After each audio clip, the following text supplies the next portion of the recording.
ಬರೀ ಚಪ್ಪಾಳಿ ಬೇಡಪ್ಪ, ನಿಮ್ಮ ಮೇಲೆ ವಿಶ್ವಾಸ ಇಟ್ಕೊಂಡು ಹೇಳ್ತಾ ಇದ್ದೀನಿ. ಕ್ಯಾಮೆರಾ ಮುಂದೆ ಹೇಳ್ತಾ ಇದ್ದೀನಿ. ಅದು ಕೂಡ ಖಾನಾಪುರ ಜನ ಮಾಡ್ತಾ ಇದ್ದಾರೆ. ಯಾಕೆಂದ್ರೆ ಫಸ್ಟ್ ಟೈಮ್ ಸಮಾಜಕ್ಕೆ ಒಂದ್ ಸಿಕ್ಕಿದೆ ಅಂತ, ಮನೆ ಮಗಳಿಗೆ ಸಿಕ್ಕಿದೆ ಅಂತ. ಕಿತ್ತೂರು ಖಾನಾಪುರ ಒಗಟ್ಟೇನೆ ನಾವು ಸಂಬಂಧಿಕರು ಬಹಳಷ್ಟು ಇದ್ದಾರೆ. ಸೊ ಕಿತ್ತೂರು ಖಾನಾಪುರ್ಗೆ ಸಿಕ್ಕಿದೆ ಟಿಕೆಟ್ ಅಂತ ಬಹಳಷ್ಟು ಗುರಿ ಎಲ್ಲರಿಗೆ ಬಂದಿದೆ. ತಾವು ಎಲ್ಲರೂ ವೋಟಿಂಗ್ ದಿನ ತಕ 7 ಮೇಗೆ ನನ್ನ ಗುರ್ತ, ನನ್ನ ನಂಬರ್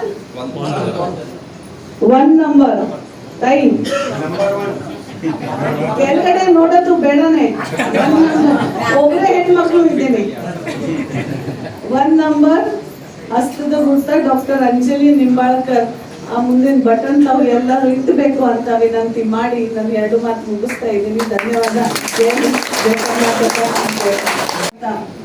ಆಯ್ತು ಅಂತ ಹೇಳಿ ಎಲ್ಲಾರು ಮುಖ ಮೇಲೆ ಒಂದು ಸಮಾಧಾನಕಾರಿ ಈ ಬರ ಸಂದರ್ಭದಲ್ಲಿ ಕೂಡ ಬದುಕಲಿಕ್ಕೆ ಸಾಧ್ಯ. ಈ 4,500 ರಿಂದ 5,000 ಏನ್ ಪ್ರತಿಯೊಂದು ಮನೆಯಲ್ಲಿ ತಿಂಗಳ ಬರ್ತಾ ಇದೆ, ಅದಕ್ಕಿಂತ ಆಗ್ತಾ ಇದೆ. ನೀವು ಇನ್ನು ಸ್ವಲ್ಪ ತಿಳುವಳಿಕೆ ಮಾಡಬೇಕಾಗಿದೆ. ಇವರಿಗೆ ಯಾಕೆ ಕೊಡ್ಲಿಕ್ಕೆ ಸಾಧ್ಯ ಆಗಿಲ್ಲ? ಒಂದ್ ಸಾಲ ಮನ್ನಾ ಕೂಡ, 1 ರೂಪಾಯಿ ಸಾಲ ಮನ್ನಾ ಮಾಡಿಲ್ಲ ರೈತರು, 1 ರೂಪಾಯಿ ಕೂಡ ಇಲ್ಲ.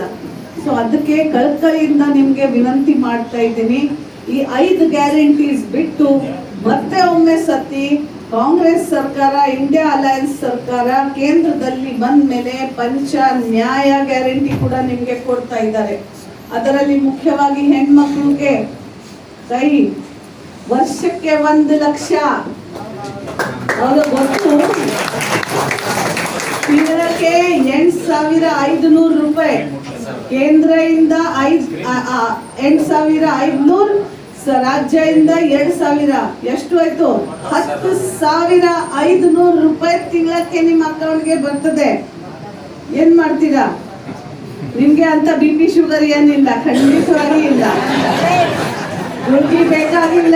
ಮತ್ತಿನ್ನೂ ಇಬ್ಬರ ಬಗ್ಗೆ ಹೇಳಿ ಒಂದೇ ಡಿಫರೆನ್ಸ್ ಹೇಳಕ್ ಪ್ರಯತ್ನ ಮಾಡ್ತಾನೆ. ಮೊದಲ ನನ್ನ ಕುಟುಂಬ ನೋಡ್ಕೊಂಡು, ನನ್ನ ಕುಟುಂಬಕ್ಕೆ ಸರ್ಕಾರದಿಂದ ಏನ್ ಸಿಗ್ತದೆ ಅನ್ನೋಂಥ ವಿಚಾರ ಮಾಡೋದು. ಈ ಗ್ಯಾರಂಟಿ ಮುಖಾಂತರ ಬಗ್ಗೆ ಎಲ್ಲ ಕುಟುಂಬಕ್ಕೆ ಒಂದು 4,000 ರಿಂದ 4,500 ರೂಪಾಯಿ ಡೈರೆಕ್ಟ್ ಅಥವಾ ಇಂಡೈರೆಕ್ಟ್ ಆಗಿ ನಿಮ್ಗೆ ಮುಟ್ಟಾಗ್ತದೆ.